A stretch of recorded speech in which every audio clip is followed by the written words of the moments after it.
गिरनार महातीर्थ पर विराजमान श्री नेमिनाथ भगवान की प्रतिमा आखिरकार गिरनार के कर्ण विहार प्रासाद में आई कैसे? यह प्रतिमा को यहाँ पर लाने में रत्नसार नामक श्रावक का क्या रोल था और इससे पहले जो प्रतिमा जी थी उसका क्या हुआ? आइए यह रहस्यमय इतिहास जानते हैं।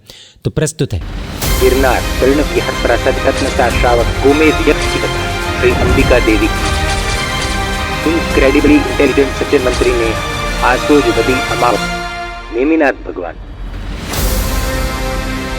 गिरनार हिस्ट्री का एपिसोड 2 आप देख रहे हैं जिन मीडिया। बने रही इस वीडियो के अंत तक। रत्नसार श्रावक का संघ 22वें तीर्थंकर बाल ब्रह्मचारी श्री नेमिनाथ भगवान को मोक्ष में गए 2000 वर्ष पूर्ण हो गए थे। उसी समय में सौरठ देश में एक बहुत ही खूबसूरत शहर था जिसका नाम था कांपिल्य नगर। यहाँ पर एक बहुत ही अमीर श्रेष्ठी रहते थे जिसका नाम था रत्नसार। वे जैन धर्म के अद्भुत भक्त थे और एक सुश्रावक थे। कांपिल्य नगर में अचानक एक बार 12 साल तक भयंकर सूखा पड़ा, यानी कि दुष्काल पड़ा। पानी की कमी के कारण जानवर तो क्या, इंसान भी वहां पर मरने लगे। अपनी रोजी रोटी चलाने के लिए रत्नसार श्रावक को अपना शहर छोड़कर कश्मीर जाना पड़ा। जैसे ही रत्नसार श्रावक ने अपना शहर बदला, उनकी किस्मत भी बदल गई। पुण्य के उदय के कारण वे दिन प्रतिदिन बहुत अमीर होते गए। रत्नसार श्रावक के मन में हमेशा से ही अपनी कमाई हुई संपत्ति को अच्छे कार्यों में लगाने की इच्छा थी। वे धन इकट्ठा करने के बजाय उसका सदुपयोग करना चाहते थे ताकि उन्हें सद्गति प्राप्त हो सके। रत्नसार श्रावक ने उस समय के महान जैन आचार्य भगवान श्री आनंद सूर्य महाराज साहब की प्रेरणा और मार्गदर्शन में श्री शत्रुंजय गिरिराज से गिरनार महातीर्थ तक का पैदल संघ यात्रा करने का फैसला किया। रत्नसार श्रावक का यह पैदल संघ एक मिसाल बना था। वे जिस भी गांव से गुजरते वहां पर देव गुरु की भक्ति और साधर्मिकों की खूब सेवा करते। संघ के दौरान ही उन्होंने कई नए जिनालयों का, यानी कि जैन मंदिरों का भी निर्माण करवाया। श्री आनंद सूर्य जी महाराज साहब की पावन निष्ठा में संघ आगे बढ़ रहा था। रास्ते में कुछ व्यंतर, वैताल, राक्षस और यक्षों द्वारा संघ में बाधाएं डाली गई, हर्डल्स। लेकिन रत्नसार श्रावक ने श्री नेमिनाथ भगवान के शासन की अधिष्ठायिका देवी अंबिका का ध्यान करके उनकी सहाय से संघ को आगे बढ़ाया। अपने गृह नगर यानी कि होम टाउन कांपिल्य पहुंचकर रत्नसार श्रावक ने संघ पूजन और स्वामी वात्सल्य भी किया। संघ पूजन अर्थात प्रभावना, स्वामी वात्सल्य यानी कि भोजन करवाना। इसके बाद श्री आनंद सूर्य जी महाराजा के सानिध्य में रत्नसार श्रावक का संघ श्री शत्रुंजय गिरिराज पहुंचा। सभी ने खुशी खुशी शाश्वत शत्रुंजय तीर्थ की भक्ति की और वहां से आगे बढ़ते हुए वह संघ रैवतगिरी यानी कि श्री गिरनार जी महातीर्थ पहुंचा, जहां पर अनंत तीर्थंकरों ने मोक्ष प्राप्त किया था। जिस तरह से शत्रुंजय को सिद्धों की भूमि कहा जाता है, वैसे ही गिरनार तीर्थ को अरिहंतों की भूमि कहा जाता है। कैसे हुआ था तीर्थ का नाश? वर्तमान 24 के 22वें तीर्थंकर बाल ब्रह्मचारी श्री नेमिनाथ भगवान की दीक्षा और केवल ज्ञान भूमि पर रत्नसार श्रावक ने संघ के साथ श्री नेमिनाथ भगवान की पूजा की और मुख्य शिखर की ओर आगे बढ़े। रास्ते में सबने देखा कि छत्रशिला यानी कि एक बड़ी चट्टान नीचे से हिल रही थी। पूज्य आनंद सूर्य जी महाराज साहब को अवधि ज्ञान था। अवधि ज्ञान यानी कि क्या? अवधि ज्ञान यानी कि एक जगह पर ही रहकर फिक्स किए गए फिक्स डिस्टेंस वाले क्षेत्र की हर एक विजिबल चीज को देखने की आत्मा की शक्ति। तो रत्नसार श्रावक ने पूज्य आनंद सूर्य जी महाराज साहब से चट्टान के हिलने का कारण पूछा। ज्ञान के उपयोग से कारण जानने के बाद पूज्य श्री बोले, हे रत्नसार, तुम्हारे द्वारा इस गिरनार महातीर्थ का नाश होगा और तुम्हारे द्वारा ही इस तीर्थ का उद्धार भी होगा। उद्धार यानी कि रीडेवलपमेंट। जिन शासन जिसके रग रग में बसा था, ऐसे रत्नसार श्रावक इस महातीर्थ के नाश का कारण बनने के लिए कैसे तैयार होते? दुखी होकर वे नेमिनाथ प्रभु को दूर से ही प्रणाम करके वापस जाने लगे। यहाँ पर समझने वाली बात यह है कि रत्नसार श्रावक में कितना विवेक होगा कि जब उन्हें पता चला कि उनके द्वारा तीर्थ का नाश होगा तो तीर्थ की रक्षा के लिए दूर से ही प्रणाम करके वापस जाने लगे। खुद की परमात्मा भक्ति को सेकंड प्रायोरिटी पर रखकर इतना बड़ा संघ लेकर आए। लोग क्या सोचेंगे, वो सब कुछ छोड़कर तीर्थ सुरक्षा को फर्स्ट प्रायोरिटी दी। आज हम क्या कर रहे हैं? खैर, तब पूज्यश्री ने कहा, रत्नसार, इस तीर्थ का नाश तुम्हारे द्वारा होगा, इसका मतलब तुम्हारे साथ आए श्रावकों के द्वारा होगा। तुम्हारे द्वारा तो इस महान तीर्थ का और भी अधिक उद्धार होगा, इसीलिए दुखी मत हो। पूज्य श्री के उत्साह भरे वचनों को सुनकर रत्नसार संघ के साथ गिरनार के मुख्य शिखर पर पहुंचे। सभी यात्री बहुत खुशी के साथ गजपत कुंड से शुद्ध जल निकालकर नहाने लगे। रत्नसार ने भी गजपत कुंड के जल से स्नान किया, अच्छे कपड़े पहने और गजपत कुंड का जल एक कलश में लिया और फिर संघ ने विमल राजा द्वारा गिरनार पर स्थापित किए गए लकड़ी से बने हुए मंदिर में प्रवेश किया, जहाँ पर लेपमयी प्रतिमा यानी कि मिट्टी से बनी हुई श्री नेमिनाथ प्रभु की प्रतिमा थी।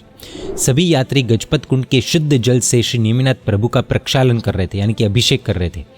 प्रतिमा मिट्टी की होने से ज़्यादा प्रक्षाल करने के लिए देवताओं और पुजारियों ने मना किया, लेकिन यात्रियों ने उनकी बात नहीं मानी और खुशी के भावों में ज़्यादा पानी से प्रक्षालन करने से लेपमयी प्रतिमा का लेप गलने लगा और थोड़ी देर में वह प्रतिमा गीली मिट्टी के गोले जैसी बन गई। ये देखकर रत्नसार श्रावक को गहरा सदमा लगा और वे दुख के मारे बेहोश हो गए। संगपति रत्नसार श्रावक को होश में लाने के लिए उन पर ठंडा पानी डाला गया, छिटका गया और थोड़ी देर में वे होश में आए। प्रभु की प्रतिमा गलने से दुखी हुए रत्नसार श्रावक रोने लगे, हे प्रभु, इस महातीर्थ का नाश करने वाला मैं महापापी, मुझे धिक्कार है। मेरे साथ आए अज्ञानी यात्रियों को भी धिक्कार है। अरे ये क्या हो गया? मैं इस महातीर्थ के दर्शन करने आया था और तीर्थ का अच्छा करने के बजाय तीर्थ नाश का कारण बन गया। अब मैं कौन से दान, शील, तप, भाव, धर्म के कार्य करूं जिससे मेरा यह पाप कर्म खत्म हो जाए? नहीं, अब तो ऐसा लगता है कई अनेक अच्छे कार्य करने पर भी मेरे यह पाप कर्म का नाश नहीं होगा। अब चिंता करने से क्या फ़ायदा? अब तो मुझे नेमिनाथ परमात्मा की ही शरण है। ऐसा दृढ़ संकल्प करके रत्नसार श्रावक ने भोजन पानी आदि का त्याग किया और वहीं पर प्रभु के चरणों में आसन लगाकर बैठ गए। रत्नसार श्रावक की इच्छा। समय बीतता गया। रत्नसार श्रावक के सत्व की परीक्षा शुरू हो गई। अनेक हर्डल्स आने पर भी, विघ्न आने पर भी वे अपने संकल्प पर दृढ़ रहे। रत्नसार श्रावक की दृढ़ता से खुश होकर गिरनार की अधिष्ठायिका श्री अंबिका देवी 1 महीने के बाद प्रकट हुई। उनके दर्शन होते ही रत्नसार श्रावक खुश हो गए। अंबिका देवी बोली, रत्नसार, तुम धन्य हो, तुम दुखी क्यों होते हो? स्वयं तीर्थ यात्रा करने के साथ अनेक भव्य जीवों को इस महातीर्थ की यात्रा करवाकर तुमने अपने मनुष्य जन्म को सफल किया है। इस प्रतिमा का पुराना लेप नाश होने पर नया लेप होते ही रहता है।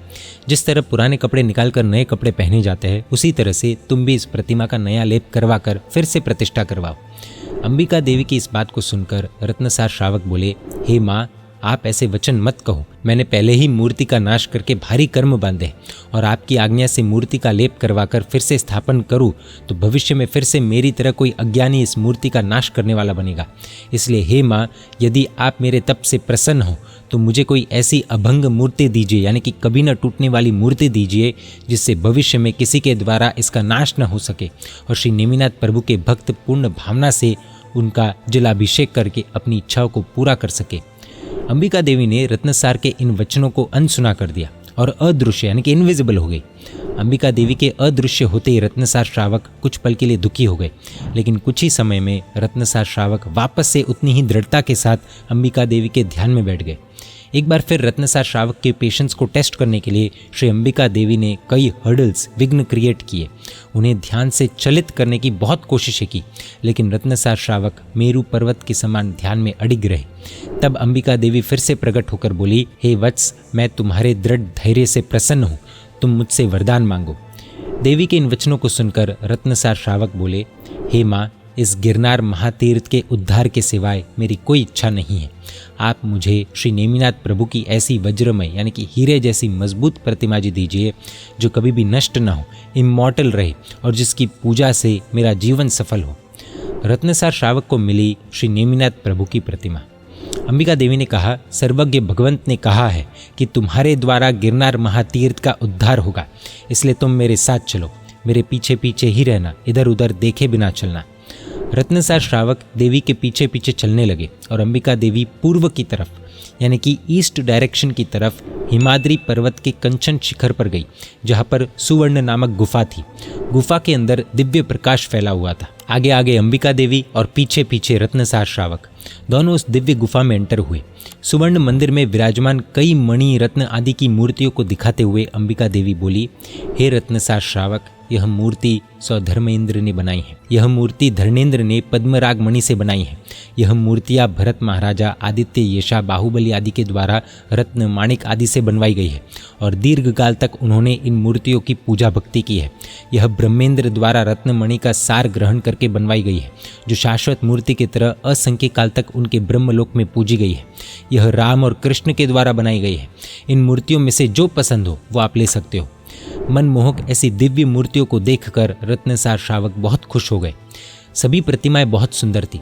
कौन सी प्रतिमा चूज करनी है, इसका डिसीजन करना बहुत मुश्किल हो गया था। अंत में उन्होंने मणिरत्न से जड़ित मूर्ति को पसंद किया, लेकिन तब अंबिका देवी ने कहा, हे वत्स, भविष्य में दूषम काल यानी कि खराब समय में लोग बिना लाज शर्म वाले कठोर दिल के लोभ से ग्रस्त यानी कि ग्रीडी और मर्यादा रहित होंगे।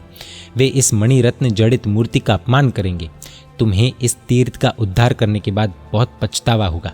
इसलिए इस मणिरत्नमय मूर्ति का आग्रह छोड़कर ब्रह्मेंद्र द्वारा रत्न माणिक्य के सार से बनवाई गई सुदृढ़ प्रतिमा यानी कि बिजली, आंधी, आग, पानी, लोहा, पाषाण अथवा वज्र से भी अभेद्य यानी कि जिसे तोड़ा या बिगाड़ा न जा सके, ऐसी यह प्रतिमा को ग्रहण करो। हम बात कर रहे हैं यही प्रतिमा जी की जो आज गिरनार तीर्थ पर विराजमान है। अंबिका देवी ने रत्नसार श्रावक को वही प्रतिमा दी जिसकी हिस्ट्री हमने पिछले एपिसोड में जानी थी, जो कि सागर तीर्थंकर के समय में बनी थी। अगर आपने वो एपिसोड मिस किया हो तो फिर से एक बार देख सकते हैं। अंबिका देवी ने रत्नसार श्रावक से कहा, अब इस मूर्ति को कच्चे सूत यानी कि कॉटन के धागे से बांधकर आगे पीछे या बाजू में देखे बिना जितनी जल्दी हो सके ले जाओ। यदि रास्ते में कहीं पर भी रुकोगे तो यह मूर्ति उसी स्थान पर हमेशा के लिए रुक जाएगी। रत्नसार श्रावक को इस तरह सूचना देकर अंबिका देवी अपने स्थान पर वापस लौट गई। अंबिका देवी की असीम कृपा से प्राप्त प्रतिमा को लेकर रत्नसार श्रावक देवी के बताए गए इंस्ट्रक्शंस को फॉलो करते हुए आगे पीछे या फिर आजू बाजू में देखे बिना रुके कच्चे कॉटन के धागे से बंधी हुई इस मूर्ति को जैसे रुई का हल्का सा गोला ले जा रहे हो, उस तरह इस प्रतिमा को मंदिर के मेन गेट तक ले गए। यहाँ पर उन्होंने सोचा कि मंदिर में स्थित पहले की लेपमयी प्रतिमा जो गल चुकी थी उसका उत्थापन कर यानी कि हटाकर अंदर की साफ सफाई करके इस प्रतिमा जी को अंदर ले जाऊंगा। पश्चिमाभिमुख मंदिर का रहस्य। मंदिर के अंदर सफाई करके बाहर आकर रत्नसार ने जब नई मूर्ति को अंदर ले जाने का ट्राई किया, तब वह प्रतिमा उसी स्थान पर मेरू पर्वत की तरह करोड़ों मनुष्यों से भी न हिल सके उस तरह से अटल बन गई। इस अवसर पर रत्नसार चिंता में पड़ गए और भोजन पानी का त्याग करके फिर से अंबिका देवी की आराधना में लीन हो गए। लगातार 7 दिन के उपवास के अंत में अंबिका देवी फिर से प्रकट होकर बोली, हे वत्स, मैंने तो तुम्हें पहले ही कहा था कि रास्ते में कहीं पर भी रुके बिना इस मूर्ति को ले जाकर स्थापित करना। अब तो किसी भी हालत में यह प्रतिमा नहीं हटेगी। अब इस प्रतिमा को जहाँ है वहीं पर स्थापित करके पश्चिमाभिमुख यानी कि वेस्ट डायरेक्शन की ओर द्वार हो वैसा मंदिर बनवाओ। इस कार्य में देरी मत करना। इस तरह सूचना देकर अंबिका देवी चली गई। रत्नसार श्रावक ने भी सूचना अनुसार पश्चिमाभिमुख मंदिर बनवाया। पूरे संघ के साथ अत्यंत आनंद के साथ प्रतिष्ठा महोत्सव करवाया। रत्नसार श्रावक ने श्री नेमिनाथ प्रभु की 8 प्रकारी पूजा की। लोक में श्रेष्ठ ऐसे जिन शासन की आसमान छूती गरिमा को दर्शाने वाले महाध्वजा को फहराया। उदारता पूर्वक दान आदि कार्य पूर्ण किए। अत्यंत भक्ति भाव से नेमिनाथ प्रभु के सामने खड़े होकर स्तुति की। हे अनंत जगन्नाथ, अव्यक्त निरंजन, चिदानंदमय और 3 लोकों को तारने वाले स्वामी, आपकी जय हो। हे प्रभु, देवताओं से भी अटल है, देव दानव और मानव से पूजित है, अचिंत्य महिमा वाले है, उदार है, द्रव्य और भाव शत्रुओं के समूहों को जीतने वाले हैं।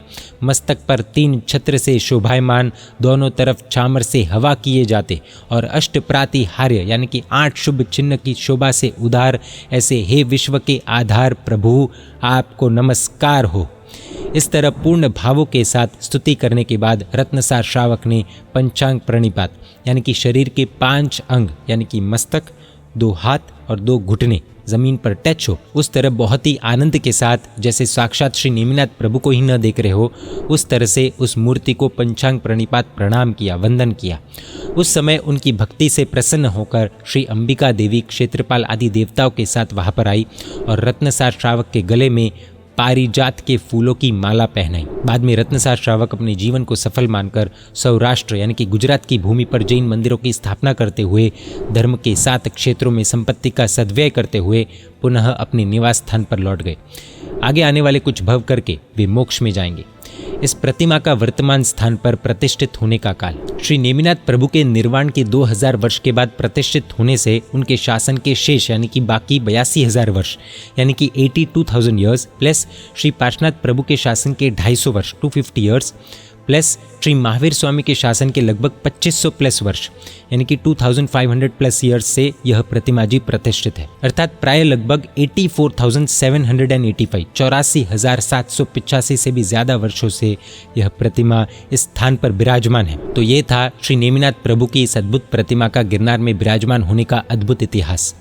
अगले एपिसोड में हम जानेंगे सौराष्ट्र के famous king and minister duo राजा सिद्धिराज जयसिंह और सज्जन मंत्री द्वारा किस तरह गिरनार महातीर्थ का जीर्णोद्धार करवाया गया और गिरनार की 14 टूंकों में से एक मेरक वसई जिनालय का निर्माण आखिरकार कैसे हुआ वो भी जानेंगे। जय जिन शासन, जय महावीर।